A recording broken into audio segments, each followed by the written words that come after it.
বুদ্ধা জাগেশ্বরের পথে। জাগেশ্বর থেকে বুদ্ধা জাগেশ্বর যা 8 কিলোমিটার দূরে, সেই বুদ্ধা জাগেশ্বরের পথে আদি শঙ্করাচার্য প্রতিষ্ঠিত শিবলিঙ্গ, যা জাগেশ্বর ধামের থেকেও প্রাচীন।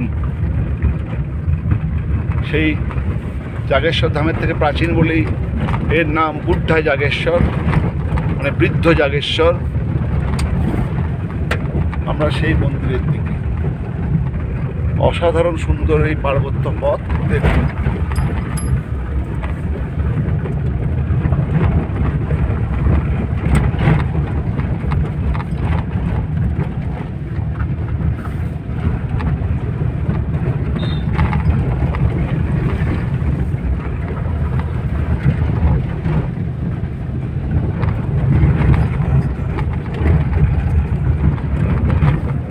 ভারতীয় হিন্দু ধর্ম পৃথিবীর কোণে কোণে সব জায়গায় ছড়িয়ে পড়েছে, এবং যে ধর্মগুরুর মাধ্যমে হিন্দু ধর্ম সর্বাপেক্ষা বেশি বিকশিত হয়েছিল তিনি আর কেউ নন, জগৎগুরু প্রথম শঙ্করাচার্য, আদি শঙ্করাচার্য নামে যিনি প্রসিদ্ধ, তার প্রতিষ্ঠিত বৃদ্ধ জাগেশ্বর বা বুদ্ধা জাগেশ্বর। হিন্দু ধর্মের অন্যতম ধর্মপ্রচারক এবং হিন্দু ধর্মকে বিশ্বের কোনায় কোনায় ছড়িয়ে দিয়েছিলেন সেই মহান আদি শঙ্করাচার্য প্রতিষ্ঠিত বুদ্ধা জাগেশ্বর বা বৃদ্ধ জাগেশ্বর, যা মূল জাগেশ্বর মন্দির থেকে 7 কিলোমিটার দূরে। আলমোড়া থেকে 40 কিলোমিটার দূরে এই বুদ্ধা জাগেশ্বরের অবস্থান। 8 কিলোমিটার জঙ্গলাকীর্ণ পথ অতিক্রম করে আমরা এসে পৌঁছেছি বুদ্ধা জাগেশ্বরে। এখানে আদি শঙ্করাচার্য এই মন্দিরকে জাগেশ্বর মন্দিরেরও পূর্বে এই শিবলিঙ্গ স্থাপনা করে এখানে তিনি পুজো করেছিলেন, এবং সেই জন্য এটি যেহেতু জাগেশ্বর মন্দিরের থেকেও প্রাচীন, তাই জায়গাটির নাম হচ্ছে বৃদ্ধ জাগেশ্বর বা বুদ্ধা জাগেশ্বর। এবং এখানে দেখবেন মা কালী, কুবের দেবতা, এদের দুজনের মন্দির এবং বুদ্ধা জাগেশ্বরের মন্দির। আদি শঙ্করাচার্য দ্বারা প্রবর্তিত এবং প্রতিষ্ঠিত এই মন্দির। এখানে প্রতিদিন পূজা অর্চনা হয়, এবং জায়গাটাকে দেখে নিন, পাহাড়ের একদম টপে। নিচে দেখুন আমরা কোথা থেকে উঠে এসেছি, একটা আইডিয়া পাবেন।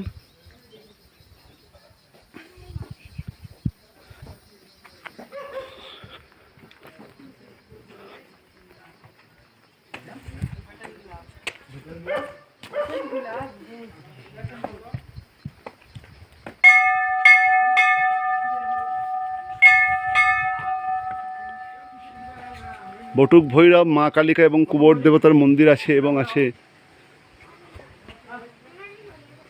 বৃদ্ধ জাগেশ্বরের মূর্তি।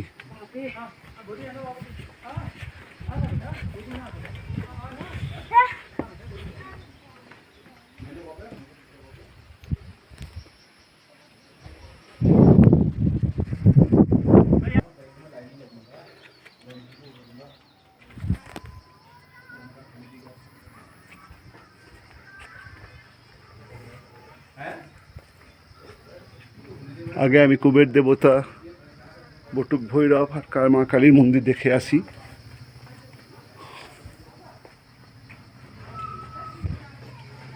তারপরে মূল মন্দিরে ঢুকবো। এটি মূল মন্দিরের পেছন দিকটি।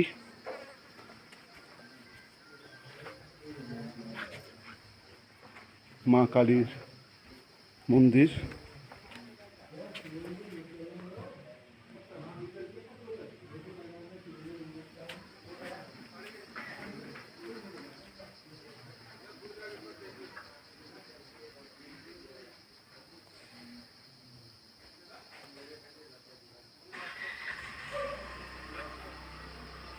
এখানে ভোগ রান্না হয়।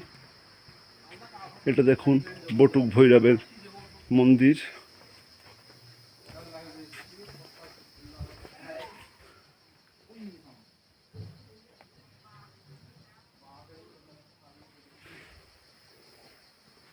এবং এটি কুবের দেবতার মন্দির।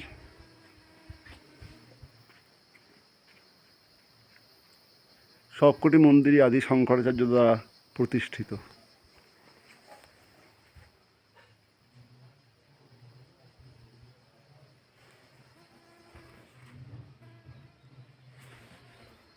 এবং এটি আদি জাগেশ্বরের মন্দিরের পেছন দিক, মূল গর্ভগৃহের পেছন দিক।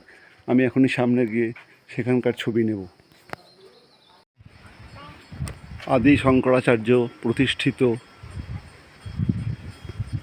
বৃদ্ধ জাগেশ্বর বা বুদ্ধা জাগেশ্বর মন্দির, যা মূল জাগেশ্বর মন্দির থেকে 8 কিলোমিটার দূরে একটি পাহাড়েতে স্বয়ম্ভূ শিব মন্দির।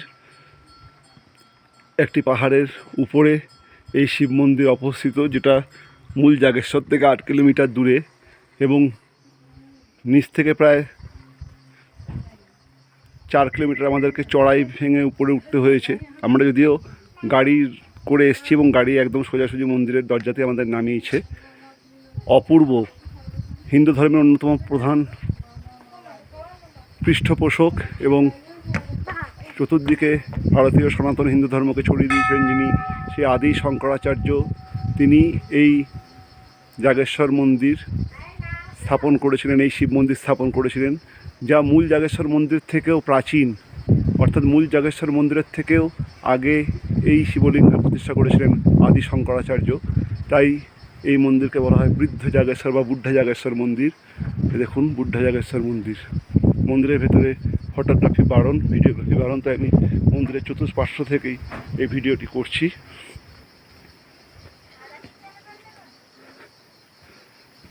এটি হচ্ছে আদি শঙ্করাচার্যের তৈরি করা, নিজের হাতে তৈরি করা এবং নিজের হাতে প্রাণ প্রতিষ্ঠা করা শিব মন্দির, যাকে বলা হয় বুদ্ধা জাগেশ্বর। নিচে দেখতে পাচ্ছেন কোন নিচ থেকে আমরা উপরে উঠে এসেছি।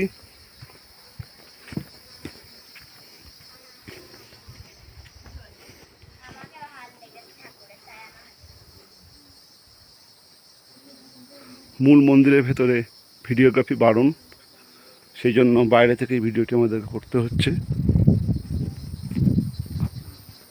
আমরা পেছনে কুবের দেবতা, বটু ভৈরব, মা কালী দেখে এসেছি। আর এই আমি ভেতরে শিবলিঙ্গকে পুজো দিয়ে এলাম এবং শিবলিঙ্গের মাথাতে জলও ঢেলেছি। আর এই মন্দিরের একটি ভিডিও করছি, কারণ মূল মন্দিরের ভেতরে আমি ছবি তুলতে পারবো না। এটি হলো আদি শঙ্করাচার্য প্রতিষ্ঠিত বুদ্ধা জাগেশ্বর।